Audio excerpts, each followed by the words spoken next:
이 영상은 우리 중생들이 앓고 있는 질병을 불교 수행으로서 치유하는 데 도움이 되고자 제작하였습니다. 저는 의사도 아니고 한의사도 아닌 그냥 평범한 불교 수행자에 불과하지만 감히 불교의학이라는 표현을 사용하겠습니다. 불보살님들의 가르침에 기초하여 질병을 다룰 예정이기 때문입니다. 지금은 특별히 피부병, 그 중에서도 먼저 아토피에 대한 이야기를 하겠습니다. 나 자신 또는 자녀들이 이미 아토피를 앓고 있다면 적지 않은 비용을 들여 용하다는 의사, 좋다는 약, 민간 처방을 찾아다녔을 겁니다. 한편 인터넷에 떠도는 헤아릴 수 없이 많은 정보의 홍수 속에서 옳거니 잡고 보니 고작 지푸라기에 불과해서 무척 당황했을 수도 있습니다. 이 영상 또한 그렇게 많은 정보 중에 하나이지만 아픈 사람을 대하는 저의 마음은 진심이고 직심이며 지심입니다. 영상에서는 다음과 같은 주제로 질병 치유 방법을 설명합니다. 가능한 영상을 끝까지 시청하길 바라지만 사정이 여의치 못하시면 영상 설명란에 표시해둔 타임스탬프를 사용하시면 됩니다. 첫째, 아토피 사주. 둘째, 다란이 또는 진원. 셋째, 지수화풍사대의 조화. 넷째, 지장보살 점찰참법. 다섯째, 눈으로 병을 쫓는 법, 기타 구호보익. 이제 시작하겠습니다. 아토피 사주. 불교의학에 기초하여 설명하기에 앞서 태어난 연월일시를 갖고서 사주를 구성했을 때 과연 아토피 사주라는 게 있는지 알아보겠습니다. 음양오행의 관점에서 피부병은 기본적으로 사주와 운에서 금기운 또는 토기운이 많거나 적을 때 발생합니다. 첫째, 튼튼한 뿌리를 가진 화기운이 사주에 있는 가운데 이런 화기운을 통제할 수기운이 너무 약하면 강한 화기운에 의하여 금기운이 피해를 받는 아토피 사주가 있습니다. 둘째, 목은 금으로부터 극을 당하는 게 이치이지만 어떤 사주에서는 목이 많아서 오히려 금기운을 다치게 합니다. 예컨대 나무가 강하면 칼이 부러지는 것과 같아요. 이런 상황에서 사주의 수기운마저 약하면 화기운을 통제하지 못하여 더욱 더 심각한 아토피 사주가 됩니다. 셋째, 토기운 중에서도 사주의 습기를 머금은 토가 많으면 소화 기능이 떨어지고 아울러 아토피가 발생합니다. 넷째, 사주의 금기운이 너무 강한 가운데 화기운이 약하고 아울러 이 화기운을 북돋아줄 목기운이 부족하면 아토피 사주입니다. 지금까지 말한 것 외에도 사주 명리학으로 다양한 이론이 가능하지만 이 대목은 여기서 그치겠습니다. 환자가 어떤 아토피에 해당하고 어떻게 대처할지 사주로서 분석하길 원하시면 연락주세요. 이제 제 나름대로 이름을 지은 불교의학으로서 아토피를 설명하겠습니다. 우선 가장 실천하기 쉬운 것부터 알려드립니다. 다란이 또는 진원. 관세음보살님의 42수 진원 중에 양류지수 진원을 암기해서 늘 외우세요. 진원의 뜻을 알려고 애쓰지 마세요. 수준이 낮은 중생일수록 보살님들께선 어쩔 수 없이 문자로서 교화하고 제도하시지만 이때의 진원에서는 소리가 본체이고 글자는 말단입니다. 본말이 바뀌면 안 돼요. 예컨대 아래의 진원 내용 마지막 두 글자는 불공스님의 번역에 의할 경우 훈박으로 발음해야 합니다. 발음의 길이와 높낮이, 강세, 기타 자세한 부분을 선지식으로부터 올바르게 배워 익히길 부탁드립니다. 진원은 아래와 같습니다. 옴소시지 가리바리 다남타 목다에 바하라 바하라 반다 하나하나 훈박. 진원으로 질병을 치료하는 둘째 방법으로 저는 약사열의 진원을 권해드립니다.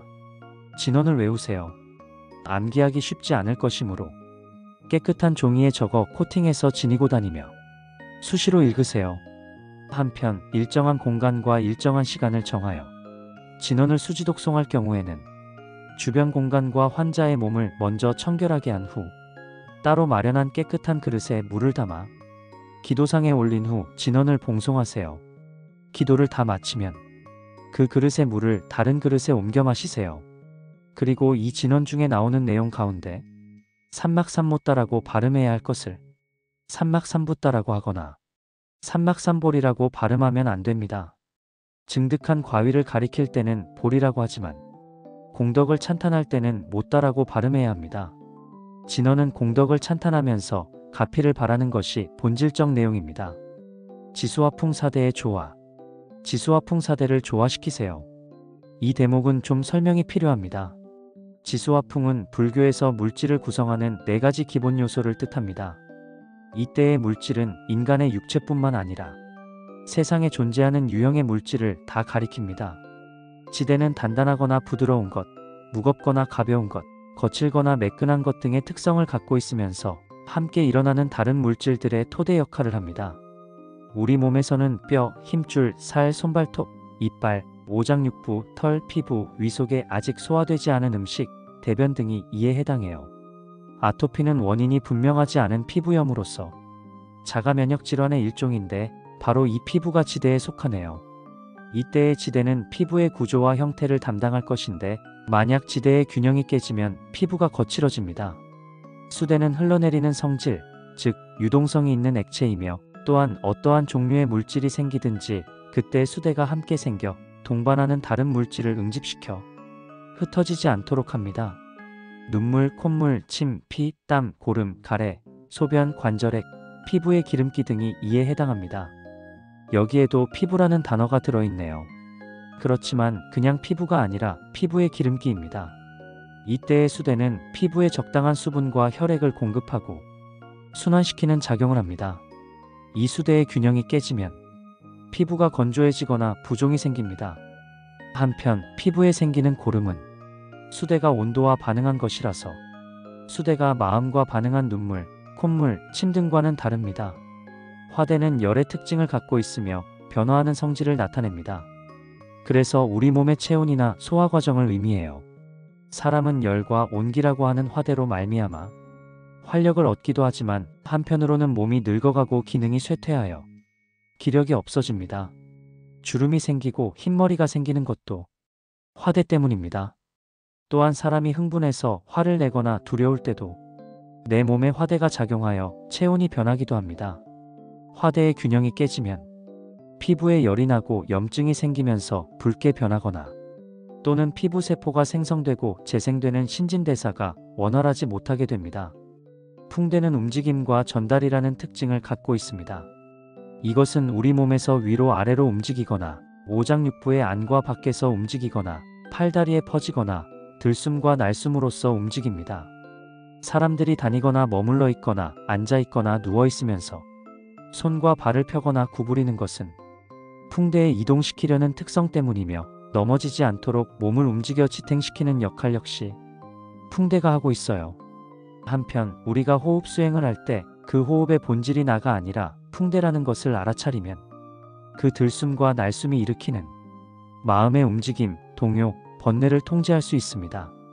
이 풍대가 균형을 잃으면 특히 가려움증이 생기고 심하면 피부에 발진이 생기기도 합니다. 모두 시의적절하지 못한 풍대의 움직임이 일으킨 잘못된 전달 현상입니다. 결국 어떻게 지수와 풍사대를 좋아하는지가 문제입니다.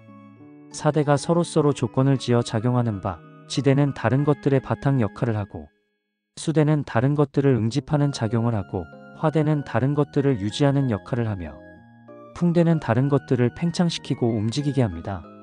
아토피라는 피부 질환을 치유하려면 이처럼 지수와 풍사대를 조화시키면 됩니다.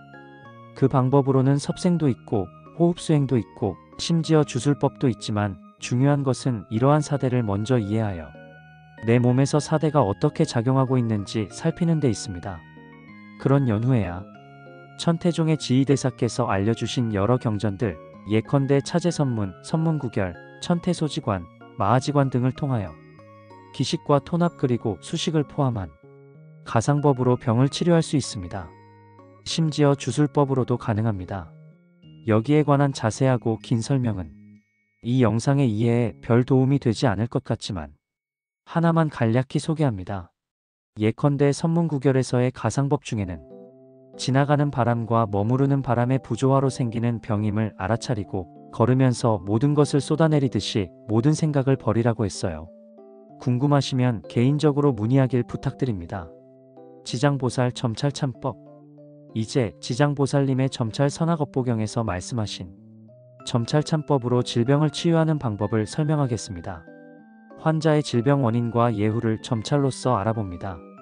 원인과 예후를 알았으면 환자 본인 또는 부모 등이 참법 수행을 합니다. 일정 기간 참법 수행을 한 후 질병의 경과를 살펴 다시 점찰하고 필요하면 다시 참법 수행을 하는 식으로 반복합니다. 만약 병을 앓고 있는 사람이 어린아이라서 참회하는 공부가 쉽지 않으면 부모가 대신 참법 수행을 할 수 있습니다. 그러나 이 경우 불법승 삼보와 지장보살님을 공경하고 예배하며 공양하는 부모들의 마음이 지극하고 또 지극해야 합니다. 점찰선악업보경을 지금부터는 점찰경으로 줄여 부르겠습니다. 점찰경으로 질병을 살펴보기 전에 의례를 행하면서 공양을 올리는 과정이 있습니다. 모르는 사람들은 실제의 향, 꽃 기타 유형의 물건을 떠올립니다. 물론 그런 공양도 가능하지만 그보다는 관상으로서 공양하는 것이 점찰경뿐만 아니라 다른 경전에서의 공양의 취지에 더 부합합니다. 사실 유형의 공양물은 며칠 지나면 볼성사납게 됩니다. 꽃은 시들어 떨어질 것이고 음식물을 썩지 않습니까? 그래서 한 번의 지극한 마음으로서 관상으로 지어낸 공양은 영원히 사라지지 않습니다. 이런 공양을 가리켜 보현보살의 세 번째 대원인 광수공양이라고 합니다. 널리 공양을 수행한다는 뜻입니다. 한편 아토피 치료를 원한다면 그와 관련된 약재를 관상하여 공양할 것을 권합니다. 이 영상의 앞부분에서 잠시 언급했지만 아토피를 일으키는 사주가 따로 있고 이에 따른 민간요법으로서의 약재가 있습니다. 실제로 그런 약재를 구매하라는 것이 아니라 관상입니다. 가장 빼어난 약재상을 시각화하고 그곳에 비치된 최상품의 약재를 구매하는 모습을 또 시각화하고 이제 그 약재를 정성껏 손질해서 공양을 올리는 모습을 시각화하는 과정입니다. 만약 아픈 아이를 대신하여 부모가 공양할 때 비록 그 아이가 지금의 장소에 없을지라도 마치 있는 것처럼 그 아이가 부모와 함께 또는 홀로 삼보와 지장보살 앞에 나아가 공양하는 이미지를 떠올리는 게 바람직합니다. 즉 모든 것, 모든 관계인을 다 관상하세요. 참고로 제가 임상적으로 알고 있거나 전해들은 몇몇 약재를 소개합니다. 갈근, 감잎, 국화차, 난황류, 녹두, 녹차, 루이보스, 무, 뱀딸기 뿌리와 잎, 삼번나무, 삼백초, 숯과 목초액, 쑥, 알로에, 어성초, 우엉, 인동차, 주겸수, 창포잎, 탱자, 흑임자. 한편 초, 향과 꽃, 기타 진귀한 물건과 이러한 약재를 관상으로서 공양하면서 세상에 있는 모든 아토피 환자가 치유되기를 간절한 마음으로 발언합니다. 왜냐하면 여러분이 모두 보살이므로 중생이 아프면 여러분도 아프고 또 아파야 하기 때문입니다. 이와 관련하여 잠깐 불교 유마경 문수사리문질품의 내용을 보겠습니다. 유마거사를 문병 온 문수보살이 이렇게 말합니다. 거사님, 이 질병은 어떤 원인으로 생겼으며 그것이 얼마나 오래되었고 어떻게 하면 나을 수 있을까요? 유마거사께서 대답합니다. 어리석음으로부터 애착이 있기에 나의 병이 생겼습니다. 모든 중생이 병이 났으므로 나도 병이 났습니다. 만약 모든 중생이 병이 나지 않을 수 있다면 나의 병도 없어집니다. 이어서 이런 현상은 예컨대 외아들이 병에 걸리면 그 부모도 병을 앓고 만약 그 아들의 병이 나으면 부모도 낫는 것과 같다고 하셨습니다. 그렇습니다. 애착이 병을 일으킵니다. 오래전에 방영되었던 드라마 다모에서의 명대사가 떠오릅니다. 아프냐, 나도 아프다. 애착은 정입니다. 그래서 다정도 병인 양하여 잠 못 들어 하노라는 고려말 학자 이존현 선생의 시조구절도 떠오릅니다. 아들이 병이 들었다면 부모된 사람들은 틀림없이 병이 날 것이고 또한 병이 나야 합니다. 밤낮으로 간병하느라 피곤해서 그렇던 혹은 지나치게 걱정해서 그렇던 병이 나야 합니다. 보살도를 수행하는 사람들도 이래야 합니다. 제자인 도반이 머리가 아프거나 배가 아픈데도 그 스승된 사람이 멀쩡하면 그 스승은 이미 글렀습니다. 스승인 나의 몸에 뜬금없이 이상 징후가 오면 그것이 어떤 도반으로부터 왔는지 비록 다 알진 못해도 대비심을 일으켜야 합니다. 이런 이야기는 이제 멈추겠습니다. 일부러라도 시간을 내어 유마경 문수사리문질품을 자세히 읽어보길 권합니다. 눈으로 병을 쫓는 법, 기타 구호보익.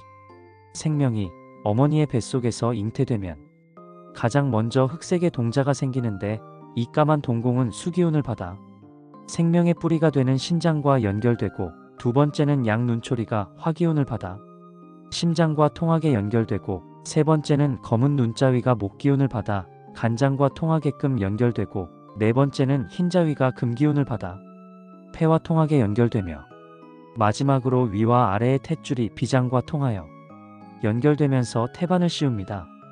사람의 몸은 모두 음에 속하지만 오직 눈은 양에 속해요. 눈이라는 양화가 질병이라는 음정을 녹여 찌꺼기와 앙금이 되어 몸에서 쫓겨나게 하는 것이 눈으로 치병하는 방법입니다. 이러한 치료법을 지금 다 설명할 수 없는 게 아쉬워 우선 간단하게나마 소개합니다. 첫째, 막대기가 붙어있는 작은 구슬을 준비합니다. 우리가 시력 검사를 할 때 한쪽 눈을 가리는 도구 같은 거라고 생각하면 됩니다. 아니면 그림을 그려오려서 사용해도 돼요. 둘째, 아침과 저녁 각각 한 차례씩 고요히 앉아 마음을 가라앉힌 후 그 구슬을 환자 앞에 적당한 거리를 두고 갖다 놓습니다. 너무 높거나 낮지 않게, 너무 가깝거나 멀지 않으면 됩니다. 셋째, 양눈을 크게 뜨고 구슬 정면을 꿰뚫어지게 봅니다.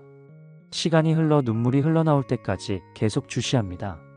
넷째, 눈물이 나오면 질병과 관련하여 몸속에서 산화된 찌꺼기와 앙금이 배출되는 것에 해당합니다. 슬픔이나 기쁨 등의 감정에 의하여 나오는 눈물과 다릅니다. 다섯째, 흘러나오던 눈물이 멈추면 양눈을 아픈 부위에 마치 두 개의 볼록 렌즈로 초점을 맞춰 불태우듯 집중합니다. 그 밖에 아침에 일어나서 위아래 이빨을 부딪히거나 머리와 발바닥을 두드리거나 손과 채를 자극하는 방법, 퇴계 선생님의 활인법, 인산 선생님의 비법 등등 여러 가지로 고장난 몸을 구호하는 방법이 있지만, 이 영상을 끝까지 보신 여러분이라면 너무 피곤하실 것 같아 개인적 문의로 넘기면서 영상을 마칩니다. 끝까지 시청해주셔서 감사합니다. 이 영상이 도움되셨으면 구독과 좋아요를 부탁드립니다.